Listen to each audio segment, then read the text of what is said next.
Tulisan ini lahir pada tahun 2019 dengan judul Petikan Dawai.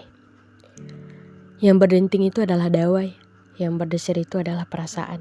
Yang harus ikhlas adalah hati ini, dan yang utama adalah aku yang harus merelakan.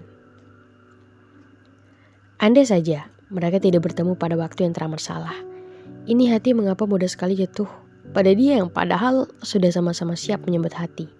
Hanya saja mereka tetaplah sepasang singgah, sebab dia adalah cinta pertama yang tidak bisa Zahran definisikan sebagai orang pertama mengajarkan jatuh cinta pada usia remaja. Ini hati begitu hebat, dan Bayu itu adalah namanya. Zahran rindu, dan sudikah kembali seperti dulu? Seperti petikan dawai yang mampu merasuki jari-jari untuk terus menceritakan indahnya jatuh hati dengannya.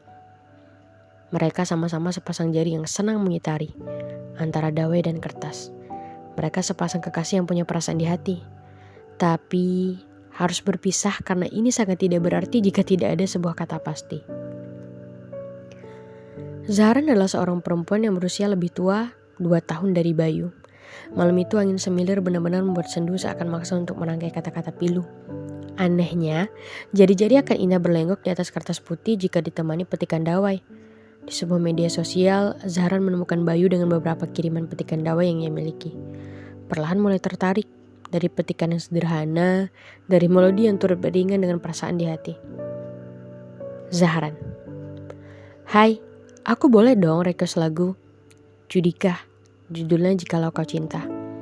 Bayu menjawabnya, boleh, tapi nanti ya ketika Ramadan. Yah, kelamaan, Zahran menimpalnya. Sejak saat itu mereka mulai membuka bicara antara satu sama lain, membicarakan kesukaan dari masing-masing diri untuk mengenal lebih dalam. Hanya saja waktu itu mereka sama-sama menggunakan akun palsu sebagai perkenalan.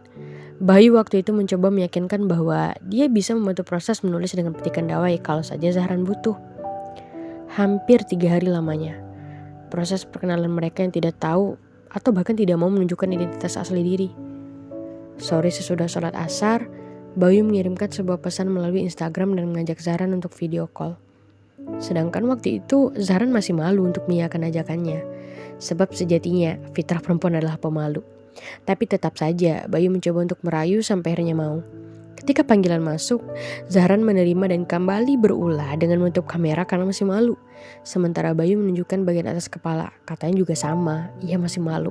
Sampai akhirnya Bayu membuat kesepakatan pada hitungan ketiga, kamera harus saling terbuka.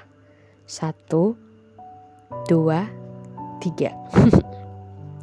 Wajah mereka terbelalak, tabir sudah terbuka, jelas sudah di depan mata. Bahwa sejak saat itu sebenarnya mereka sudah saling jatuh cinta.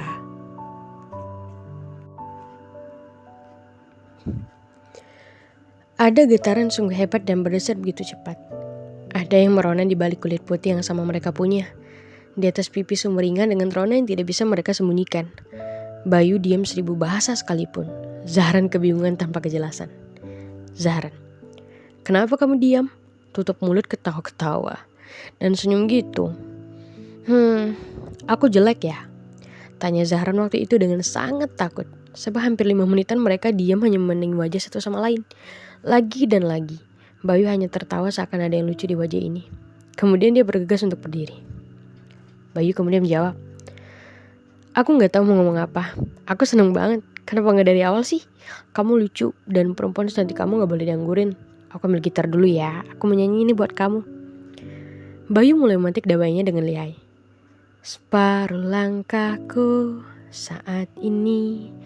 Lirik pertama yang keluar dari bibirnya, lagu Seventeen dengan judul Menemukanmu. Bayu waktu itu benar-benar membuat Zahran tersipu malu. Itu adalah lagu tentang seorang yang sudah lama patah hati dan menemukan kembali tambatan hati. Bayu tujukan lagu tersebut untuk Zahran. Bagaimana mungkin tidak hanyut dalam dawai yang dipetik tersebut. Sampai pada akhir lagu, Bayu kembali menutup dengan senyuman yang amat tulus. Mereka menutupi percakapan dengan suasana hati kegirangan dengan hebatnya. Sebuah pesan kemudian masuk. Zahran, aku ingin kita lebih dari sekedar teman. Aku nyaman dan itu bukan karena fisikmu, tapi perlakuanmu. Temu waktu itu hanya batu loncatan bahwa aku yakin dengan apa yang ku cari dan ku tunggu selama ini adalah kamu. Kamu bentuk dari perasaan cinta pertama aku. Bisakah? Bagaimana ini? pikir Zahran dan gila dan menanyakan apakah status pacaran dia mau. Tapi salah, Bayu tidak menginginkan status itu. Bayu meminta untuk melewati hari dengan mesra meski tanpa status apapun. Dan bodohnya Zahran mengiyakan ajakan dalam permainan ini. Siapa sangka ini perihal biasa, sebab hati mereka sama-sama bodoh dengan hebatnya. Menjadi budak perasaan hampir seminggu lamanya. Kemudian Zahran memutuskan untuk menyudahi. Sebab mereka begitu jauh, membentang 2 pulau berjarak antara Pulau Sumatera dan Jawa. Ketidakmungkinan tidak akan pernah. Bayu memberontak untuk tidak menyudahi, sedang Zahran kebingungan tentang status mereka yang apa. Bayu menegaskan bahwa perasaan bukan tentang apa di balik hubungan, tapi keyakinan. Zahran masa bodoh dan tetap minta sudah, memutuskan menghilang dengan izin dengannya, sebab Zahran adalah perempuan yang rumit. Jika mencinta tidak ingin melepas, sedang Bayu tidak bisa memberikan kepastian. Di akhir keputusan, Bayu mengirimkan sebuah lagu untuk Zahran yang pernah diminta dulu. Ya, jikalau kau cinta. Kemudian pergi meninggalkan dengan keputusan yang gegabah. Sampai akhirnya Zahran melihat bahwa Bayu sedang tidak baik-baik saja. Tentu saja begitu, sebab baru saja menemukan dan sudah harus kehilangan. Zahran yang begitu bodoh mengabaikan cinta pertama yang terlalu dini ini. Sebenarnya untuk perasaannya sendiri sudah memuncak dengan hebatnya. Tapi tidak kuasa jika suatu hari nanti Bayu pergi karena tidak ada status pasti dan jarak yang sulit untuk ditakluki. Bayu, ini untukmu. Kita ini singgah dan sosial media hanya tempat untuk berbagi kisah. Kita ini singgah yang seharusnya tahu bahwa ini adalah perihal salah. Kita ini hanya sepasang singgah, bukan untuk membangun rumah. Kita sudah pisah, sementara cintaku masih saja membuncah. Akankah kita bisa bertemu kembali pada ruang yang terpisah, pada kesempatan yang diizinkan Allah? Bayu masih menghilang, dan Zahran masih mengenang. Perempuan bodoh yang terlalu gegabah atas keputusan, sebab takut kembali terulang tentang cinta yang tidak ada kepastian. Kemudian tersungkur dalam lubang luka yang terdalam.